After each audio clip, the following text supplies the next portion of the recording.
is running after me, yelling me, threatening me. That's when I realized I was either an idiot for becoming a referee or there was a real issue. And I think the answer, I think it's both. So that is from Brian Barlow, who is the founder of a Facebook page. We've had Brian on before, and the Facebook page is called Offside. What they do on Offside is they take videos of parents acting badly in youth sporting events and basically show the world. This is the ugly truth behind youth sports. Now, I'm not here to poo-poo on youth sports because I'm a product of youth sports. I learned some of the most valuable lessons that I have learned in life, participating in sports, winning, losing, training, and you know, having that opportunity to give it your best. That's what youth sports is supposed to be about. And as we've talked about this before on this show specifically, the culture around youth sports seems to be not so much about the youth anymore, and it has become very toxic. So the reason why I'm talking to you about this today is because I came across a letter that was written by the Waterloo Superintendent, Brian Sharon, who is in studio with us right now. Brian, thanks for coming in here today. Thank you. Pleasure to have you in here. And I'm just going to read this first paragraph of this letter. Can you help us change the curve? We are seeking an atmosphere at Waterloo sporting events that is electric with school spirit, but we don't want to confuse school spirit with poor sportsmanship. Who is to blame? Probably all of us to some extent. This problem is bigger than Waterloo, but we all should take a look in the mirror and ask ourselves whether we are part of the problem or part of the solution. I want us to be part of the solution, so we need your help and cooperation.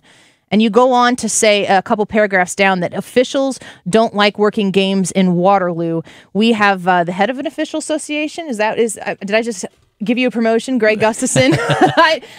You seem to be very well connected in the whole official circuit with the IHSA, which is the Illinois Organized Sporting Association. There, Greg, thanks for coming in for us today. We appreciate it. Thank you. Thanks for having me. So another thing that you might have, Greg's experience of being an official.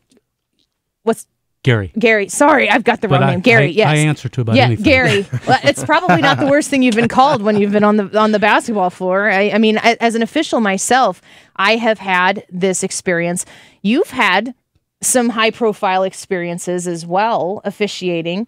And I wanted to have you guys in the studio here to talk about this issue, because the thing that I love about this is we have a superintendent who recognizes the problem from the sidelines, and we have an official who's been doing this, who has been willing to take these games where it has been complicated over time. Brian, tell me a little bit about what you've experienced in Waterloo, but that is certainly not specific to one location.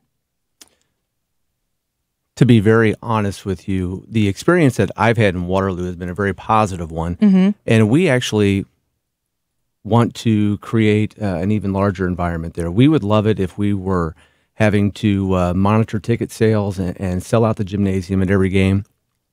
Our fans, 98% of them are very positive and encouraging all the time. And that's the way I'm sure it usually goes. It's it is 98%. the way it usually goes.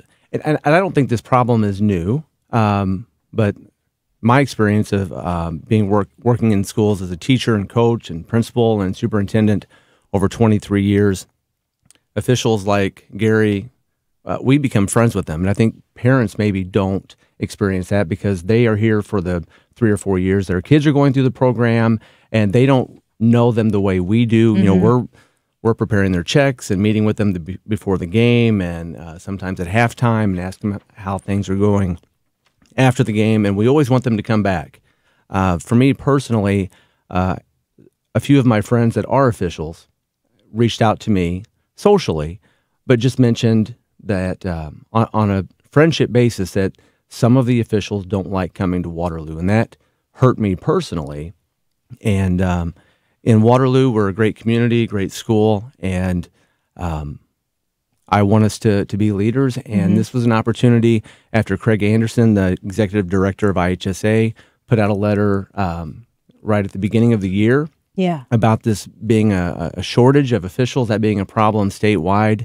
And I just decided to start that conversation locally about what we can do to demonstrate for our friends in Stripes that we're here to to help create a positive environment and get that conversation going. So when Brian was saying that 98% of the people at these games are fine, Gary, you were nodding your head emphatically over there.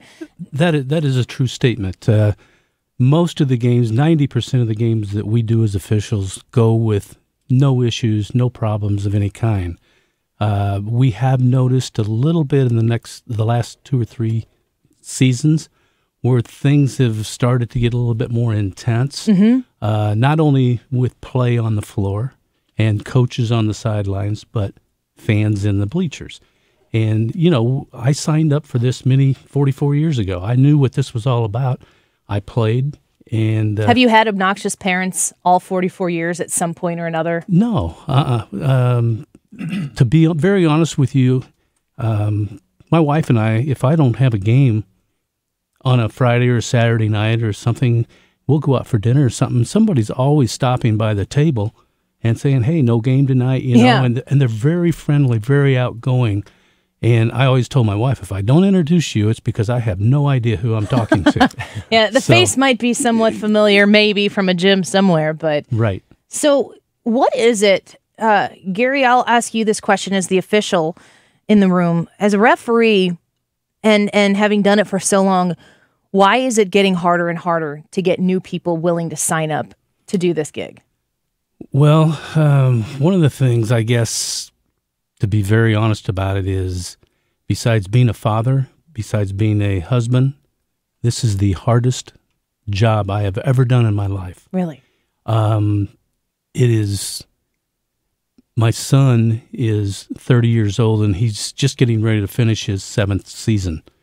And we did nothing but freshman games and freshman sophomore games. I worked with him. I helped him come along the first 2-3 years. And I can remember, as I told Brian, I can remember Jeffrey telling me, "Dad," after the first half, he goes, "This is as hard as I've ever done anything." And he's played football, basketball, baseball, and everybody thinks they can do it from 10 rows up in the bleachers. And they do.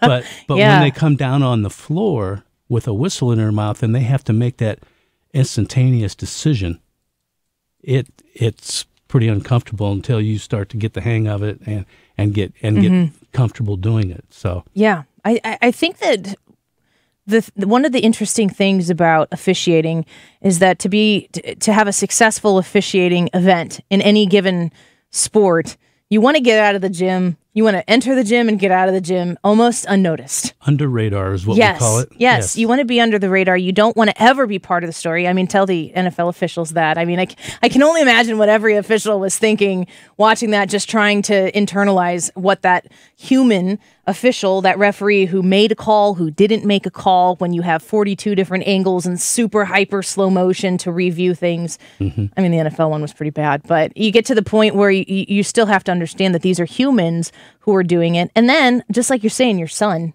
out there, and I've even noticed sometimes the younger it gets, the worse it gets.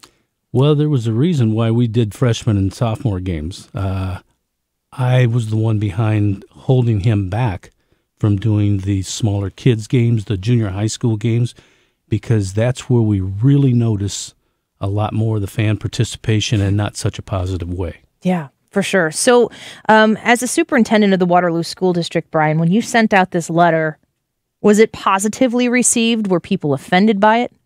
How did it work?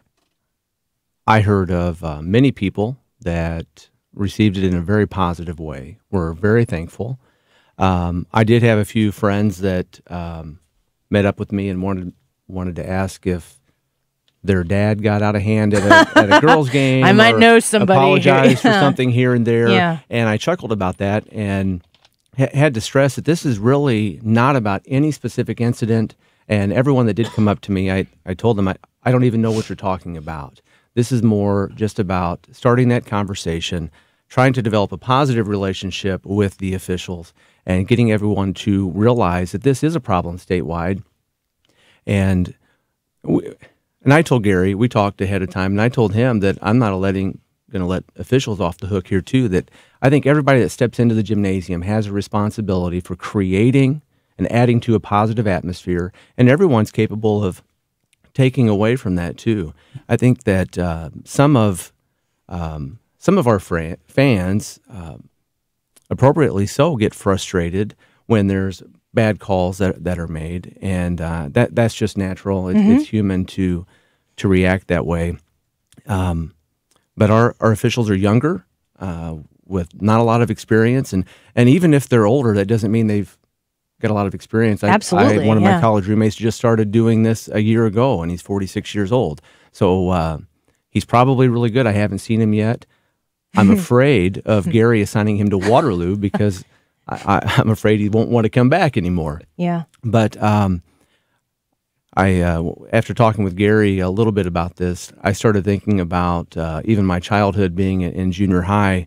An official named Bobby Blondie from Benton, Illinois, that when he would do a game, he would develop a relationship with kids, interact with the players on the floor, interact with the fans, and he had a knack of controlling that environment and keeping the atmosphere positive, even when somebody was upset with a call. I just always appreciated Bobby and felt like mentioning him here. Yeah, today. I think it's an important conversation to have. We're going to take a quick break. When we